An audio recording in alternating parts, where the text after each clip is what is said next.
Hello friends, welcome to DNS classes. और आज हम लोग बात करने वाले हैं बेटा यूनिट 4 के एमसीक्यू क्वेश्चन के बारे में। ठीक है, तो आज हम लोग यूनिट 4 के क्वेश्चन के बारे में बात करने वाले हैं। ठीक है, तो चलिए आज हम लोग बात करते हैं यूनिट 1 के क्वेश्चन के बारे में। क्या कह रहा है फर्स्ट क्वेश्चन हम लोग लेके आ रहे हैं आप लोगों के लिए। देखिए क्या कह रहा है कि यहाँ पे क्वेश्चन क्या दे रखा है। देखिए यहाँ पे जो क्वेश्चन दे रखा है बेटा, यहाँ पे कह रहा है कि the breakdown of proteins into smaller unit is called. अगर जो प्रोटीन है, अगर प्रोटीन को ब्रेक डाउन किया जाए, तोड़ा जाए, तो कौन से छोटे यूनिट में टूटता है। तो इसका जो आंसर होने वाला है ये अमाइनो एसिड होने वाला है, क्योंकि अमाइनो एसिड से ही क्या बनता है, हमारा प्रोटीन जो होता है बेटा बनता है। ठीक है, तो ये सारी चीजें आप याद रखेंगे। सेकंड क्वेश्चन अगर हमारा लेके आते हैं, देखते हैं क्या है। Which of the following reaction is involve in the removal of carbon dioxide from the given compound. ठीक है, ऐसा कौन सा रिएक्शन है जिसमें CO2 जो होता है, क्या होता है, CO2 जो होता है इन्वॉल्व होता है। तो आपको पता है डीएमिनेशन, डी का मतलब होता है, डी का मतलब कमी होना या निकलना। ठीक है, ट्रांसमिनेशन का मतलब होता है ट्रांसफॉर्म करना। ठीक है, एस्टरिफिकेशन का मतलब होता है एस्टर कोई करना। ठीक है, डी कार्बोक्सिलेशन जो है यहाँ पे जो होता है हमारा, ये वाला जो ऑप्शन है हमारा डी कार्बोक्सिलेशन जो है बेटा वो सही होने वाला है। Which of the following reaction is involve, ऐसा कौन सा रिएक्शन है जिसमें in the removal of carbon dioxide from the given compound. ठीक है, तो किसमें होगा, डी कार्बोक्सिलेशन। ठीक है, इस चीज को याद रखेंगे। डी का मतलब क्या है, यहाँ पे कमी होना ना। ठीक है, डी का मतलब कार्बोक्सिलेशन। ठीक है, तो इस चीज को याद रखेंगे हम लोग। चलिए, who is introduce the urea cycle. Urea cycle को किसने इंट्रोड्यूस किया था। तो यूरिया साइकिल को किसने स्टूडेंट किया बेटा, हैंस क्रैब। किसने किया, हैंस क्रैब ने।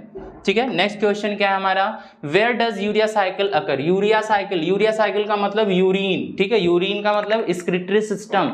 अब बताओ एक्सक्रीटरी सिस्टम में हमारा एक्सक्रीटरी ऑर्गन कौन सा है। तो क्या यहाँ पे किडनी दिख रहा है बेटा, किडनी। ठीक है, तो यहाँ पे आंसर क्या होने वाला हमारा, किडनी। ठीक है, नेक्स्ट फिफ्थ क्वेश्चन क्या है, nitrogen atoms of urea produce in the urea cycle are derive from. किससे, जो नाइट्रोजन एटम होता है डिराइव होता है ammonia and aspartic acid, nitrate, nitrite, ammonia. ठीक है, तो इस चीज को याद रखेंगे, अमोनिया एंड एस्पार्टिक एसिड। चलिए, purine bases found in RNA. ठीक है, प्यूरिन, पिरिमिडिन, दो बेसेस होते हैं हमारे पास। ठीक है, प्यूरिन जो होते हैं दो होते हैं बेटा, एडेनिन होता है और ग्वानिन होता है। ठीक है, दूसरा होता है बेसिस पिरिमिडीन। ठीक है, दूसरा बेस कौन सा है, पिरिमिडीन होता है। पिरिमिडीन भी जो होते हैं 3 होते हैं। ठीक है, 3 कैसे होते हैं मैं अभी बता रहा हूं। ठीक है, पिरिमिडीन कौन से होते हैं, थायमीन होते हैं, साइटोसिन होते हैं और यूरासिल होता है। ठीक है, तो आरएनए पूछ रहा है बेटा, आरएनए में जो होता है, अगर पिरिमिडीन पूछ दे, जैसे यहाँ पे क्या पूछा है, प्यूरिन पूछा है। यहाँ पे क्या पूछ रहा है आपका, प्यूरिन पूछा है ना, प्यूरिन। तो प्यूरिन जो है एडेनिन ग्वानिन है भाई। तो यहाँ पे क्या है दिया है, ग्वानिन दिया है यहाँ पे। ठीक है, ग्वानिन आंसर होगा। अगर इसी जगह पिरिमिडीन पूछ दे तो पिरिमिडीन में याद रखना यूरेसिल लगा देना। आरएनए ये डिफरेंस होता है, आरएनए में यूरेसिल पाया जाता है। ठीक है, थायमीन की जगह डीएनए में थायमीन पाया जाता है। ठीक है, थायमीन की जगह जो होता है आरएनए में यूरासिल पाया जाता है। न्यूक्लियोसाइड कंटेन, न्यूक्लियोसाइड जो होते हैं किससे मिलके बने होते हैं। ठीक है, देखो न्यूक्लियोसाइड कैसे बनते हैं, देखो क्या होता है हमारा, नाइट्रोजनस बेस होता है। ठीक है, नाइट्रोजनस बेस प्लस शुगर क्या बनता है, नाइट्रोजनस बेस प्लस शुगर क्या बनेगा, न्यूक्लियोसाइड। क्या बनेगा, न्यूक्लियोसाइड। ठीक है, अगर इसी के साथ हम क्या जोड़ दें, इसी के साथ अगर फॉस्फेट जोड़ दें हम, तो क्या बन जाएगा हमारा, न्यूक्लियोटाइड। क्या बन जाएगा, न्यूक्लियोटाइड। तो ये चीज याद रखना। फिर दूसरी चीज आपको याद रखना है, नाइट्रोजनस बेस शुगर के बीच में बॉन्ड कौन सा होता है बेटा, ये भी क्वेश्चन पूछ सकता है, ग्लाइकोसिडिक बॉन्ड। कौन सा बॉन्ड, ग्लाइकोसिडिक बॉन्ड। और इनके बीच में क्या होता है, न्यूक्लियोसाइड और फॉस्फेट। ठीक है, हाँ चलो, अब इसके बीच में कौन सा बॉन्ड होता है देख लो थोड़ा सा, इसके बीच में मतलब शुगर और फॉस्फेट के बीच में। ठीक है, शुगर और फॉस्फेट। ठीक है, शुगर और फॉस्फेट के बीच में कौन सा बॉन्ड है, इसको देख लो। ठीक है, शुगर और फॉस्फेट के बीच में होता है फास्फोडाइस्टर बॉन्ड। कौन सा बॉन्ड, फास्फोडाइस्टर बॉन्ड। ठीक है, ये दो क्वेश्चन भी आप देख लेना, यहाँ से पूछे जा सकते हैं। चलिए, तो इसका जो आंसर होने वाला है क्या आपको समझ में आ रहा है? ठीक है, nucleoside contain nucleoside nitrogenous base plus sugar क्या बना दे रहा है हमारा, क्या बन जा रहा है यहाँ पे, न्यूक्लियोसाइड बन जा रहा है। ठीक है, चलिए देख लीजिए यहाँ पे मैं लिख दे रहा हूँ न्यूक्लियोसाइड फिर से। ठीक है, न्यूक्लियोसाइड। ठीक है, तो क्या है यहाँ पे, बेस शुगर है। चलिए फिर है the scientific name of vitamin A. ठीक है, साइंटिफिक नेम क्या है विटामिन ए का। यहाँ पे कोई भी विटामिन पूछ सकता है, ए भी पूछ सकता है, बी भी है, ए तो दिया ही है, बी है, सी है, डी है। ठीक है, तो आप सभी विटामिन का नेम याद रखना क्योंकि यहाँ से क्वेश्चन है। और विटामिन ए का जो साइंटिफिक नेम होता है क्या है, रेटिनॉल होता है बेटा। ठीक है, चलिए which of the following disease is caused by the deficiency of niacin. Niacin vitamin B3। ठीक है, नियासिन जो होता है किसकी वजह से होता है, कौन इससे, या नियासिन विटामिन की वजह से कौन सी डिजीज होती है, क्या स्कर्वी होता है, स्कर्वी जो होता है सी से होता है, रिकेट जो होता है डी से होता है। ठीक है, डी। परनीसियस एनीमिया जो होता है हमारा, जो होता है बेटा ई से होता है। और पैलेग्रा। ठीक है, ए जो है हमारा सही आंसर होने वाला है पैलेग्रा। ठीक है, इसको याद रखेंगे। Cytochromes are present. साइटोक्रोम जो है एक पिगमेंट होता है जो कहाँ प्रेजेंट है, क्या लाइसोसोम पे पाया जाता है, नहीं, लाइसोसोम पे क्या होते हैं, हाइड्रोलिटिक एंजाइम होते हैं, हाइड्रोलिटिक एंजाइम्स कह सकते हैं, डाइजेस्टिव एंजाइम भी कह सकते हैं। ठीक है, डाइजेस्टिव एंजाइम्स भी कह सकते हैं बेटा। ठीक है, माइटोकॉन्ड्रियल मैट्रिक्स नहीं, माइटोकॉन्ड्रियल मैट्रिक्स में आपका पाया जाता है बेटा 70S टाइप का राइबोसोम। ठीक है, 70S टाइप का राइबोसोम पाया जाता है। और आपका पाया जाता है सर्कुलर डीएनए। क्या पाया जाता है, सर्कुलर डीएनए पाया जाता है मैट्रिक्स में। Cristae of mitochondria, A option सही है। क्रिस्टी ऑफ माइटोकॉन्ड्रिया में आपका पाया जाता है cytochrome. Outer membrane of mitochondria में नहीं कुछ पाया जाता है। ठीक है, तो इस चीज को आप याद रखेंगे। चलिए नेक्स्ट क्वेश्चन हमारा होने वाला, the energy liberated is conserve by which system. Energy translating system होने वाला है कि एनर्जी ट्रांसड्यूसिंग सिस्टम होने वाला है कि एनर्जी ट्रांसपेरेंट सिस्टम होने वाला है कि इसमें से कोई नहीं है। तो एनर्जी लिबरेटेड इज कंजर्व किया जा रहा है। विच सिस्टम के थ्रू एनर्जी को क्या किया जा रहा है, कंजर्व किया जा रहा है। तो इस सिस्टम को बोलते हैं एनर्जी ट्रांसड्यूसिंग सिस्टम। ठीक है, चलिए the percentage of protein present in muscles and pulses. ठीक है, जो परसेंटेज है हमारे प्रोटीन का मसल्स और पल्स में क्या होगा, तो 20% होते हैं। ए हमारा राइट आंसर होने वाला है। ठीक है, चलिए light sensitive protein pigment found in I is. ठीक है, ट्यूबुलिन, ग्लोबुलिन और फाइब्रिन। ठीक है, ये अलग प्रोटीन होती हैं। तो यहाँ पे हमारी जो प्रोटीन है रोडोप्सिन। ठीक है, कौन सी प्रोटीन होती है, रोडोप्सिन जो होती है सेंसिटिव प्रोटीन है बेटा, ये हमारे आई में प्रेजेंट होती है।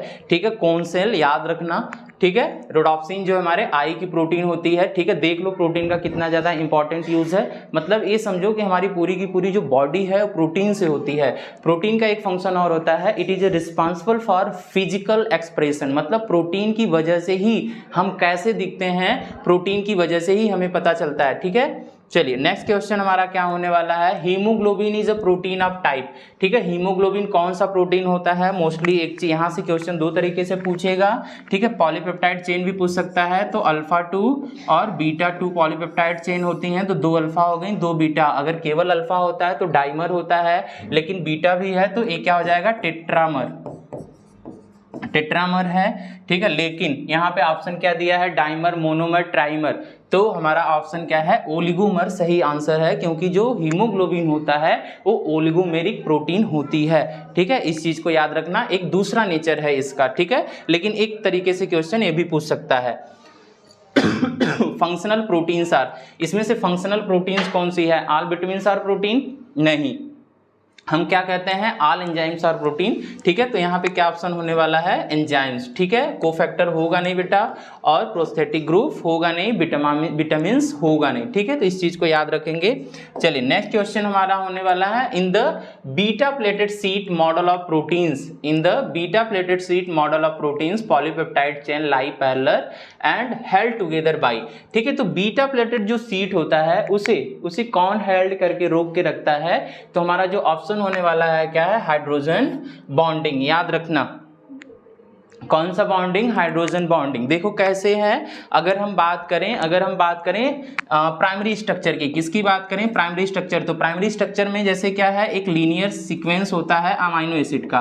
क्या होता है, लीनियर सीक्वेंस होता है अमाइनो एसिड का। ये पूरा का पूरा क्या है, हमारा अमाइनो एसिड है, ठीक है, यहाँ से लेके यहाँ तक। अगर एक चीज़ और मैं बता दूँ, यहाँ पे एक साइड होता है एन टर्मिनस और एक साइड होता है आपका सी टर्मिनस, ठीक है। तो अब अमाइनो एसिड, जैसे मान लो एक कोई अमाइनो एसिड है और एक कोई अमाइनो एसिड है, एक कोई अमाइनो एसिड है, ठीक है, और एक कोई अमाइनो एसिड है, ठीक है, ऐसे क्या है, जुड़ते चले जा रहे हैं। तो इनके बीच में कौन सा बॉन्डिंग है, पेप्टाइड बॉन्ड। कौन सा बॉन्ड है बेटा, पेप्टाइड बॉन्ड, ठीक है। इनके बीच में कौन सा, ये तो प्राइमरी स्ट्रक्चर, लेकिन सेकेंडरी स्ट्रक्चर का ही जो पार्ट होता है बीटा प्लेटेड सीट है, ठीक है। किस स्ट्रक्चर का है, सेकेंडरी स्ट्रक्चर का जो पार्ट है अल्फा हेलिक्स होता है और बीटा प्लेटेड सीट होता है। तो यहाँ पे कौन सी बॉन्डिंग आ जाती है, हाइड्रोजन बॉन्डिंग आ जाती है। तो यहाँ पे जो ऑप्शन होने वाला है हमारा सी है, ठीक है। तो हाइड्रोजन बॉन्डिंग जो है करेक्ट आंसर है, इस चीज को आप याद रखेंगे। The most stable structure of protein is, ठीक है, प्राइमरी स्ट्रक्चर स्टेबल होता है कि सेकेंडरी स्ट्रक्चर स्टेबल होता है कि टर्सरी स्ट्रक्चर स्टेबल होता है कि क्वाटरनरी। इसमें से एक क्वेश्चन तो ऐसे पूछ दिया, एक क्वेश्चन और पूछ सकता है कि which type of structure is functional, इसमें से कौन सा जो स्ट्रक्चर है वो फंक्शनल होता है। मतलब हमारी जो प्राइमरी स्ट्रक्चर में अगर हम बात करें, यहाँ पे जैसे लीनियर सीक्वेंस हमने बना दिया, तो क्या ये प्रोटीन फंक्शनल है, ठीक है। यहाँ पे मैंने एक स्ट्रक्चर मान लो ऐसे बना दिया, क्या ये प्रोटीन फंक्शनल है, ठीक है। फिर मैंने इसको ऐसे बना दिया, क्या ये प्रोटीन फंक्शनल है। फिर क्वाटरनरी स्ट्रक्चर जो होते हैं आप जानते हैं कॉम्प्लेक्स फॉर्म में होते हैं, तो क्या ये प्रोटीन फंक्शनल है। तो इसमें प्रोटीन जो है कहां से फंक्शनल होती है, तो ये याद रखना टर्सरी स्ट्रक्चर। और इसका भी आंसर जो है स्टेबल स्ट्रक्चर कौन सा होता है, टर्सरी होता है, ठीक है। तो कौन सी प्रोटीन हमारा स्टेबल है, टर्सरी स्ट्रक्चर की जो प्रोटीन होती है वो स्ट्रक्चर होती है, टर्सरी स्ट्रक्चर की जो प्रोटीन है वो स्टेबल होती है। Sorry, denaturation of protein changes it, ठीक है, denaturation of protein changes it, ठीक है। जो डीनेचुरेशन होता है प्रोटीन का, जो डी नेचर होता है, प्रॉपर्टीज एंड स्ट्रक्चर के ऊपर इफेक्ट पड़ता है, स्ट्रक्चर बट नॉट प्रॉपर्टीज, ठीक है, properties but not structure, no change, ठीक है। तो इसमें से क्या होगा, ठीक है, प्रॉपर्टीज एंड स्ट्रक्चर क्या दोनों के ऊपर पड़ता है, स्ट्रक्चर बट नॉट प्रॉपर्टीज, ठीक है। स्ट्रक्चर थोड़ा सा चेंज होगा लेकिन प्रॉपर्टीज जो होगी यही रहेगी, इस चीज को आप याद रखें। चलिए नेक्स्ट क्वेश्चन है, peptones and proteases are peptones and proteases are कौन सी प्रोटीन है हमारी, ठीक है। क्या ये कॉन्जुगेटेड प्रोटीन है, क्या ये डिराइव्ड प्रोटीन है, क्या ये सिंपल प्रोटीन है, क्या ग्लोबुलर प्रोटीन है, तो क्या है, डिराइव्ड प्रोटीन है, ठीक है। चलिए, alpha helical structure of the proteins, alpha helical structure जो होते हैं वो किसकी वजह से क्या होते हैं। अभी हमने बीटा का स्ट्रक्चर पढ़ा बेटा, अभी हमने किसका स्ट्रक्चर पढ़ा, बीटा का पढ़ा है, ठीक है। अब हम क्या पढ़ रहे हैं, अल्फा। तो क्या is stabilized by hydrogen bond, is maintained by hydrogen bond, has all 20 amino acid, has covalent bond। तो इसमें से कौन सा आंसर होने वाला है आपका, ठीक है। जो हाइड्रोजन बॉन्ड होता है वो क्या करता है, स्टेबल करके रखता है प्रोटीन को। तो आप समझ पा रहे हैं कौन सा ऑप्शन होने वाला है, option A is a correct option, ठीक है। इज स्टेबिलाइज, ये क्या करके रखता है, स्टेबिलाइज करके रखता है हाइड्रोजन बॉन्ड के थ्रू बेटा, ठीक है। दिस इज राइट आंसर, ठीक है। चलिए, अभी हम लोगों ने देखा